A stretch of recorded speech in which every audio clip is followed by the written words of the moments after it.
મેં જોયો છે ઈશ્વરને.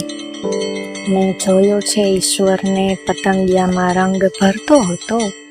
મેં જોયો છે ઈશ્વરને વીજળીને થરથરાવતો હતો. એક દિવસ તો એ ફૂલને શણગારતો હતો.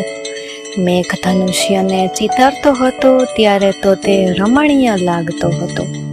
મેં જોયો છે ઈશ્વરને વરસાદમાં શ્વાસ ભરતો હતો.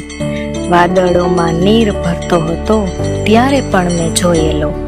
મેં જોયો છે એને વસુધાને આશ્વાસન આપતો હતો, પાંદડાને હલાવતો હતો. મેં જોયો છે ઈશ્વરને પંખીને ઉડાડતો હતો. મારી કવિતામાં ધબકારો બની આવે છે ઈશ્વર, મારી કલમમાં પ્રાણ ફૂંકતો મેં જોયો છે એને. મારામાં પ્રકાશ રેડતો મેં જોયો છે એને. મેં જોયો છે ઈશ્વરને મને સુસજ્જ બનાવવા કટાક્ષ જીવન આપતો જોયો છે મેં એને.